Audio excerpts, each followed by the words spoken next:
Howdy, everyone. Tad Stevens on the Micro Success Secrets podcast, where we focus on business psychology and marketing and how you can use that in your business daily and long term. Today, I'm talking with Michelle Tillis Lederman, who is one of Forbes' top 25 networking experts, is the author of 4 books, including the internationally known The 11 Laws of Likability and her latest, The Connector's Advantage. Michelle is a connection creator and CEO of Executive Essentials, which provides customized communications and leadership programs for Fortune 500 nonprofit, university, and government clients. A former finance executive and NYU professor, Michelle is a regular in the media, appearing on NBC, CBS, Fox, NPR, Wall Street Journal, New York Times, CNBC, and others. Michelle is known for helping people work better together and advance their individual impact.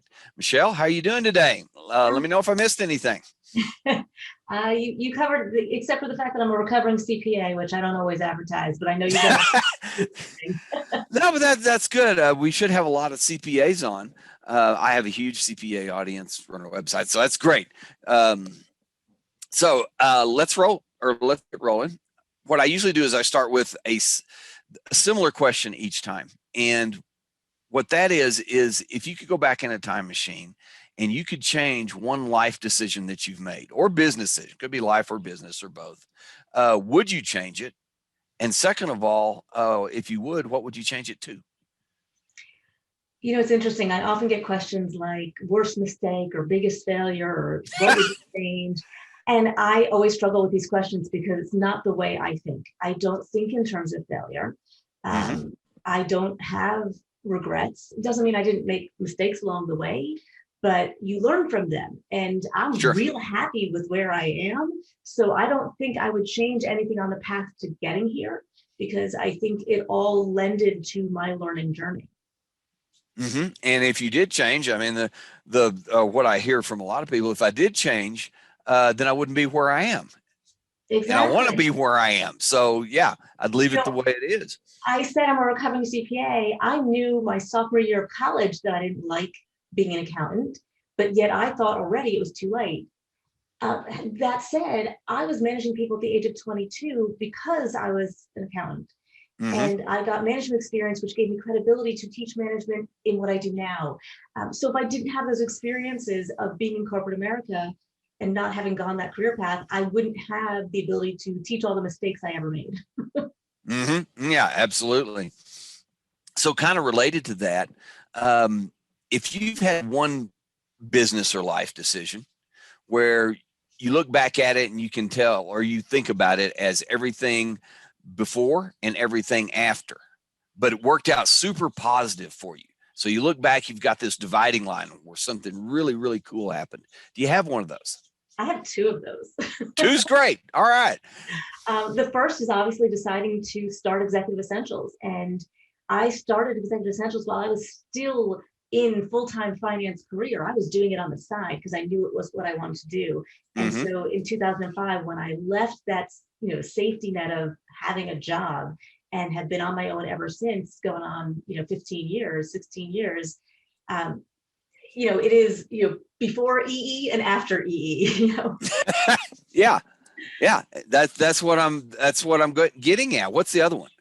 The other one is when I wrote my first book. So The 11 Laws of Likability was my first book. It came out in 2011. And before that book, I kind of had a practice. I had a solopreneurship, so to speak, where I was seeking to be a mompreneur, where I had the flexibility of life, worked part-time, still made a really good living, do what I love. And then you go and write a book and it goes international and it's in like a dozen languages. And then you're a keynote speaker in multiple countries and like life just explodes.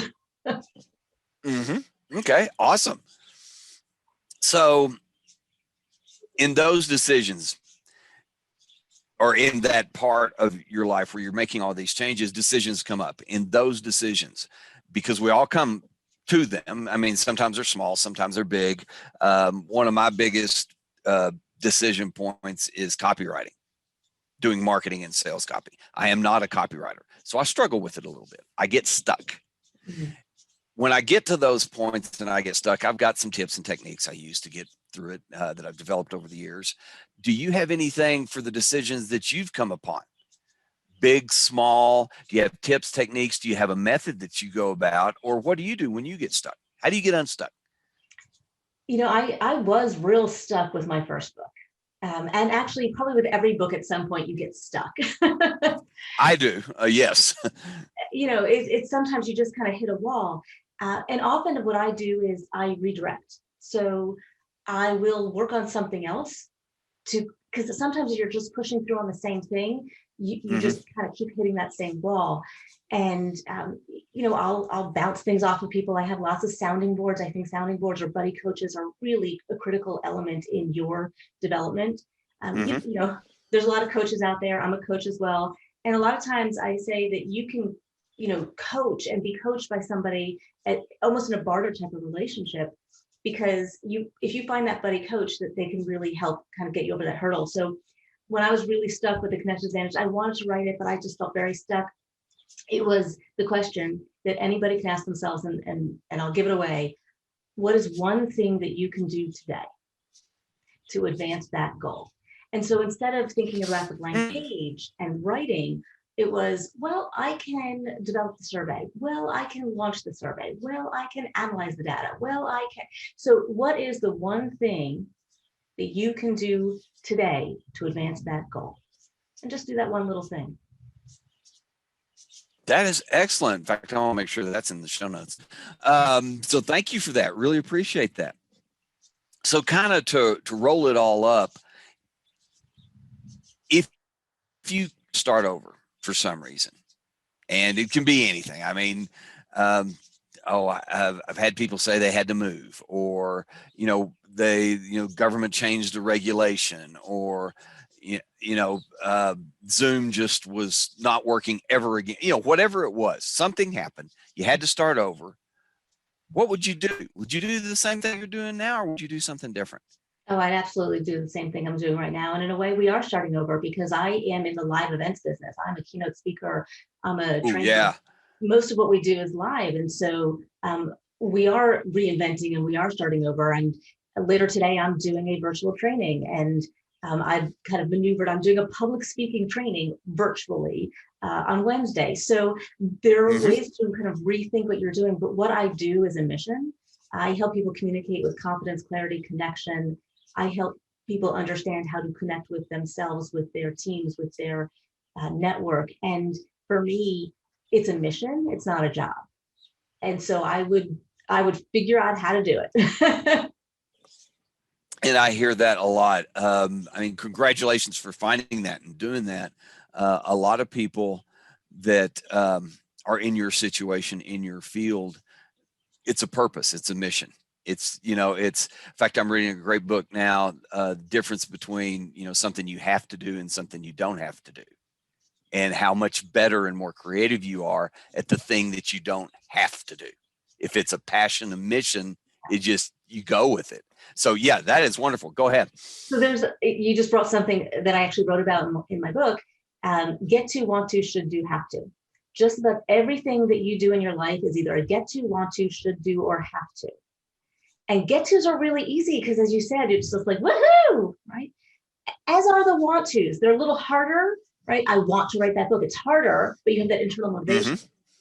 Whenever I say, if you're saying the word should, maybe you shouldn't. Or you need to reframe it to say get to or want to. Otherwise, don't do it. Because, we have to do the have tos, but the should do's are usually somebody else's want to for you. Yes. Excellent. I'm going to make a note of that in the show notes as well, because that is awesome. And it fits with a lot of things that we talk about on the show, and that I believe in as well. So thank you again much for that. Thanks a lot. Really appreciate that. Great feedback, great answers. Appreciate your time and sharing. Is there anything that you would like to close with, and anything that you have to offer the listeners, viewers, that may benefit them? I always have things to offer because I believe in the spirit of generosity, which is one of the mindsets of a connector. And so I have the best place to connect with me, which I invite you all to do. Tell me you heard me here. is on my website, Michelle, Michelle, Tillis, Tillis, Lederman, Lederman.com. From there, you can get my blog, lots of free articles there. I have hundreds of articles.